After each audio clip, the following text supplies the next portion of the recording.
Hello guys, it's me again.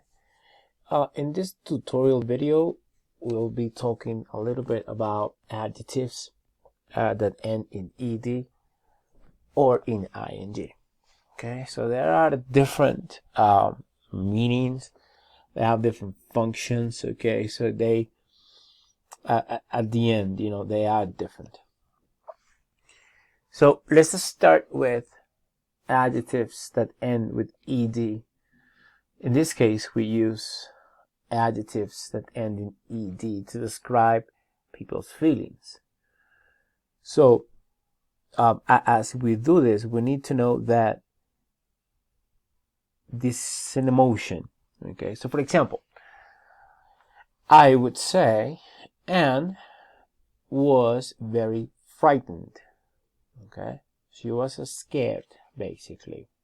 Okay, now take into consideration that the subject of the sentence is Anne, and she is the person who has or had the feeling. Okay, so it is essential, it is a basic idea that when we have the adjective which ends in ed, we're talking about a feeling that someone has. Okay, so it's very important to mention this because, well, we're going to start the sentence, we're going to start the description by mentioning the subject. Anne was very frightened, or Anne was very scared. Okay, good. Another example would be, we are all surprised by the news. So we feel surprised. Okay, so what we have here is that we have subject, and then we have, basically we have the use of the adjective which ends in ed. Okay, good. Let's see other examples of this.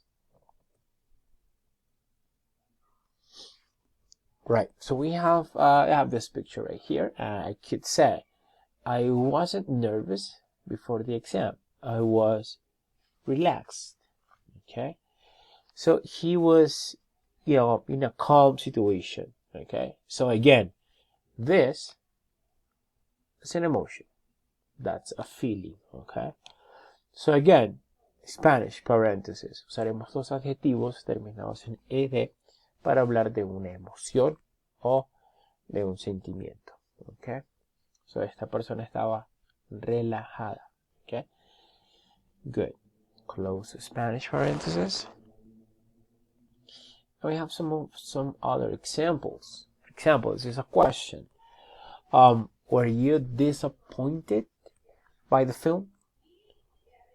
So again, this is an emotion. This is a state. All right. So we're gonna identify the adjective by using ed. Okay, ed at the end. Right. Okay. So let's see. What can you say about this one, for example? Can you imagine it? What about the students, are bored during the lesson? So again, this is the emotion right here, bored. All right, so we will have the ed ending here, right? Good. We also have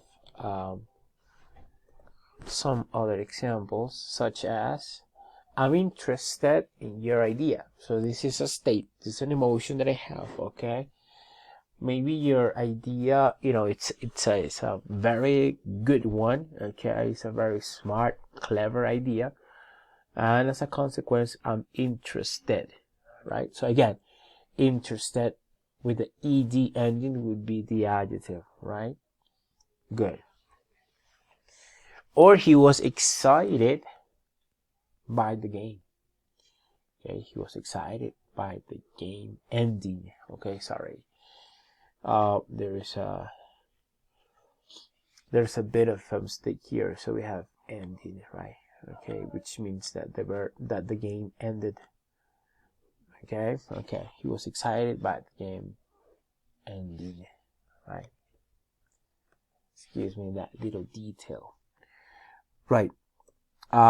Let's look at this following one. Okay, so I can say that in this case, this person was very tired at the end of the day. So I can say I was very tired at the end of the journey, right?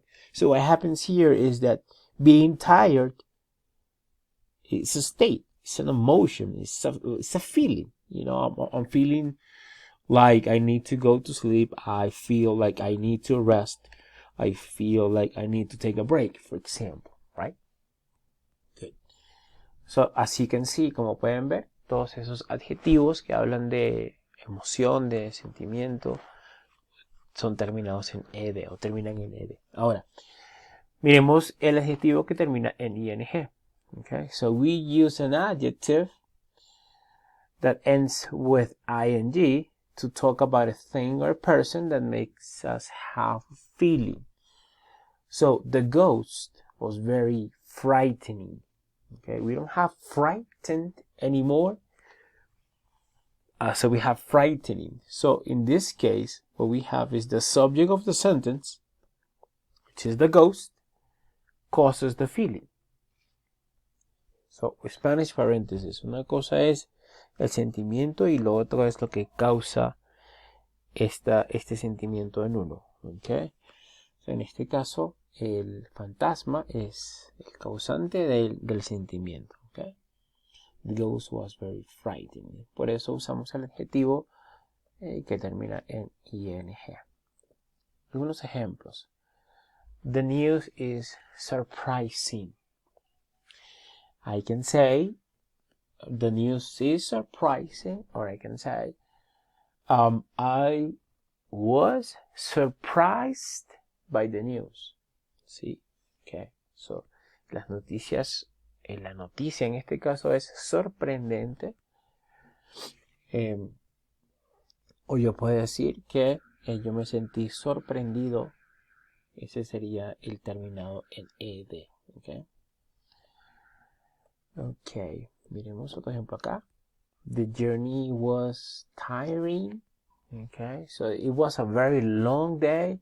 La jornada estuvo muy larga, muy pesada, hubo muchas cosas que hacer. Entonces, I can say the journey was tiring. Okay, or I can say, let me use this here a little bit. Or I can say, I felt tired after the journey. Okay, I felt tired. Me sentí cansado, right? Or the journey was tiring. Larga, en este caso, bueno, podríamos decir cansona, right? Extensa, right? Okay, very nice. The journey was tiring, or I felt tired after the journey. Right, let's continue here. Let's move on. I can say that the end of the game was exciting, right? It was exciting, it was good. Or I felt excited during the game, okay? Or I felt excited by the end of the game, which means, you know, the last part, la última parte del juego, del encuentro, estuvo emocionante. Good, so let's go here to our next one. Your idea is interesting. So, rescato un poco la idea de I'm interested in your idea. Okay. So, si estoy interesado, ese es un sentimiento que yo tengo. O si digo, su idea es interesante, entonces concluyo que como la idea es interesante, yo me siento interesado. Ese interesado sería el adjetivo finalizado en ed. ¿Okay? Yeah. Es realmente fácil. Este tema es bastante fácil y corto. The lesson was boring. Or I was bored by the lesson. Pues, bored, sentimiento, boring. Digamos que ese es el causante. En este caso la lección, la clase estuvo aburrida. Okay? Good. Was the film disappointing? Recuerden entonces que una cosa es disappointing y otra cosa es disappointed. Disappointed viene siendo decepcionado. Decepcionado. Ok. Ok. muy bien. So one idea is disappointing and another one is disappointed. I went for a relaxing walk. Or I felt, me sentí relaxed. I felt relaxed during the walk. Me sentí relajado. Una cosa es relajado y otra cosa es relajante. Como la oración que tenemos acá en pantalla.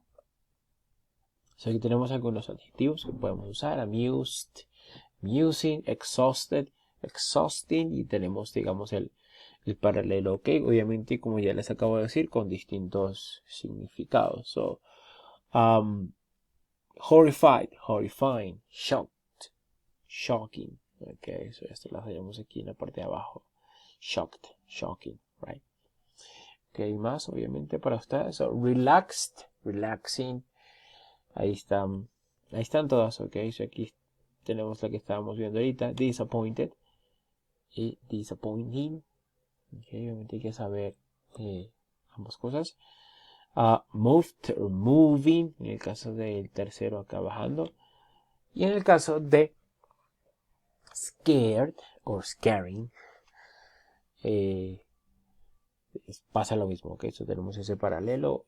Ambos son adjetivos, uno termina en ed, tiene obviamente un uso particular, y el otro que termina en ing, que tiene otro uso también muy específico, ok.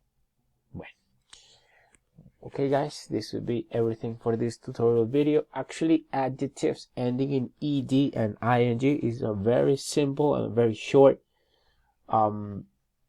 topic. Is very easy to understand, okay. So see you on the next video.